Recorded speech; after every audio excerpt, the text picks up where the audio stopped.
Ya, jadi gini.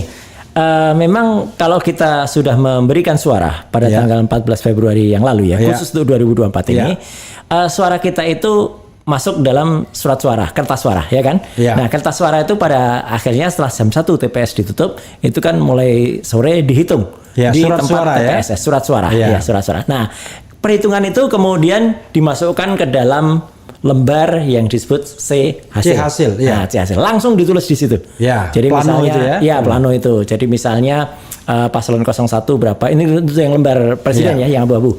Nah, dari situ itu ada yang kemudian dilakukan oleh para KPPS, ketua pemungutan suara. Dia memotret dengan handphone Android, dengan handphone yang berkamera. Dia foto, kemudian dia upload ke dalam. Berapa lembar? 3 lembar kalau nggak salah ya. Kalau untuk C1 planonya cuma 1 lembar cukup. Oh, 1 lembar aja. Iya. Dia potret, kemudian dia upload ke alamat yang sudah disediakan. Ketika dia mendownload aplikasi Sirekap. Jadi mulai Januari yang lalu, aplikasi Sirekap itu sudah disediakan oleh KPU. Itu bisa didownload oleh para KPPS. Ya, nah, download berbasis Android berbasis Android. Android. Jadi bisa di-download itu berbasis web di Android, kemudian dia upload. Nah, itulah yang kemudian dipindai secara atau di-scan secara otomatis oleh server Sirekap yang ada di Jakarta. Yang itu menggunakan teknologi OCR namanya, Optical Character Recognizer, yang atau katanya OMR. udah ratusan tahun itu. Ya, OMR yang saya bilang itu teknologinya udah temukan tahun 1914 oleh orang Jerman ya, fisikawan Jerman. Nah, dan itu sudah berpuluh-puluh tahun kita pakai di dunia pendidikan. Jarang sekali atau minor terjadi kesalahan. Errornya jarang ya. Nah, yang terjadi kemarin itu yang ramai banget itu adalah apa? Ketika kemudian angka 1 yang dari foto itu dipindai, kadang-kadang 1 berubah. Kalau yang benar itu ya 1 paling berubah jadi 7. Kalau ada kesalahan 4 tuh jadi 9. Yang menarik yang kemarin itu banyak sekali Mas Revi. Yang kemudian yang tadinya angkanya 14, kemudian menjadi 714. Ya, tambah. Tambahnya nggak tanggung-tanggung, bukan hanya puluhan, tapi ratusan. Dan ini kan sebenarnya nggak masuk akal. Saya langsung bilang itu nggak masuk akal karena harusnya so simple. Dibuat program untuk pengamanan di tiap TPS. Satu TPS itu kan maksimal 250 atau 300. Udah 300 di-cut di situ.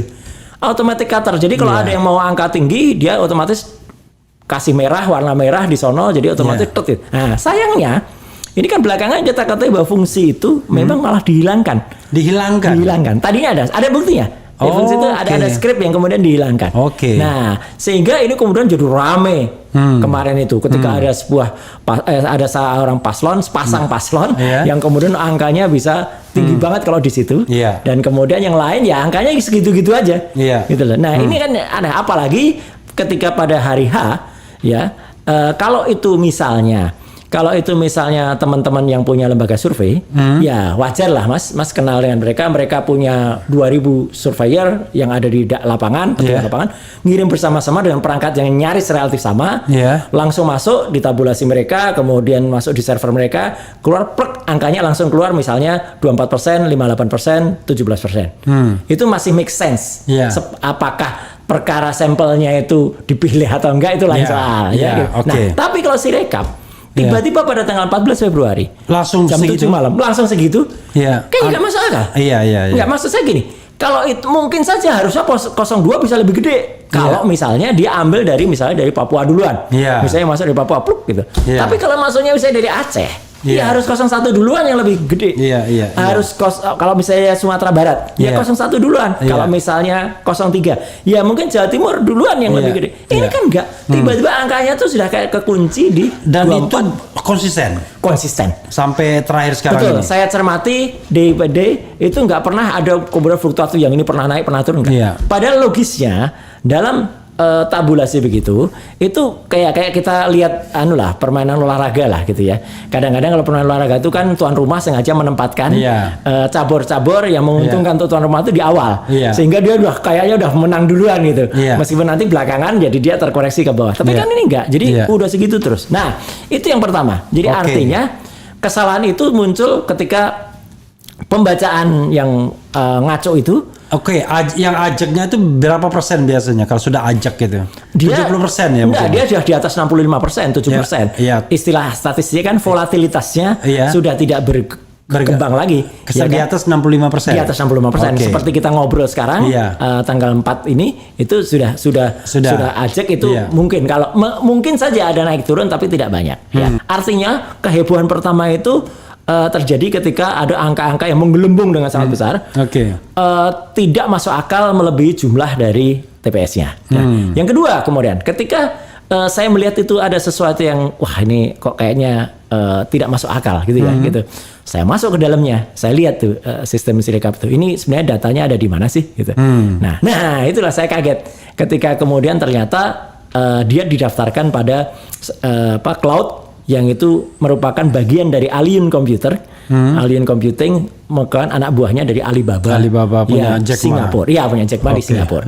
Teman lain ada yang mengatakan itu servernya ada di Prancis, ada di China. Ya, saya terus terang kalau saya sendiri yang saya teliti hanya yang di Singapura ya. Mungkin teman-teman lain ada yang punya pendapat itu terserah. Ya, ada yang bilang Prancis, China dan Singapura ya. Saya bertanggung jawab kalau statement yang soal Singapura ya, karena saya sudah temukan buktinya semua detail banget.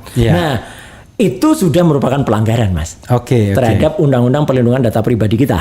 Ya. Walaupun belum berlaku itu. Iya, itu masih debatable orang mengatakan. Tapi directionnya kan jelas. Iya, directionnya jelas dan jadi gini Mas Fajar, yang sudah masih di luar negeri cepat kembalikan ke dalam negeri agar tidak melanggar undang-undang itu. Tapi kalau yang tidak di luar negeri jadikan ke luar negeri itu aneh. Aneh. Apalagi bukan hanya Sirekap, Mas.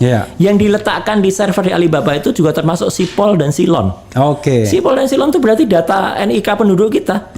Semuanya taruh di sana. Dan di Alibaba itu kalau Sipol itu sistem pendaftaran partai politik Kalau Silon itu calon ya kan. Berarti kan calon ada calon itu kan NIK-nya lari semua keluar. Artinya apa? Artinya kita sama aja mengumbar data, Mas, ke luar negeri dan itu sudah salah besar gitu. Nah, ketika saya mulai ribut itu, barulah timbul operasi senyap. Saya memindahkan cloud itu dari Singapura dikembalikan ke Indonesia. Dan sekarang sudah posisinya di Indonesia. Ada yang bilang katanya enggak, masih ada sebagian masih ada di Singapura. Jadi mungkin mereka yang di China sama Perancisnya itu masih ada lagi jangan-jangan. Saya tidak lihat itu terus terang, tapi yang saya cek adalah ketika itu ada operasi pemindahan. Dan operasi pemindahan ini memang kalau kita masuk ke level pertama ya, bukan sub level. Level pertama itu langsung terbaca itu sudah Jakarta, Indonesia. Tapi kalau kita masuk ke sub level masih ada data-data di sana. Jadi artinya mereka sudah mulai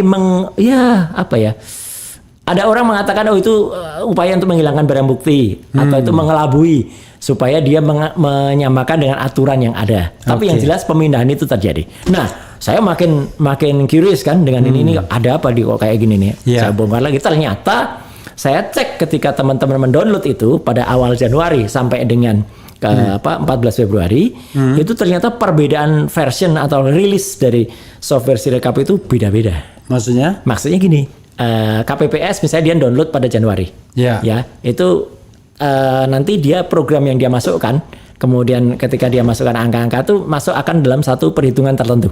Ya. Nah, yang belakangan terakhir ini ada satu perhitungan yang dihilangkan. Artinya yang tadi yang ada batas 300 untuk tiap TPS itu malah sudah nggak ada terakhir-terakhir. Dan dia itu 10 kali, Mas, mengalami perubahan. Sirekap itu? Iya, nggak boleh. Maksudnya nggak boleh begini. Sebuah software kalau sudah itu dirilis kepada masyarakat, jangan berubah-ubah. Betul. Kalaupun diupdate, informasikan. Diinformasikan. Atau semua diumumkan ke seluruh KPPS. Ayo download lagi loh ya, kemarin ada kesalahan. Ini kan nggak pernah ada penjelasan yang clear soal itu. Bahkan dia mengatakan, kami ketika saya teriak soal audit forensik. Nah, dia bilang kami sudah di audit forensik kok. Oke, mana yang di audit forensiknya tuh software yang versi berapa?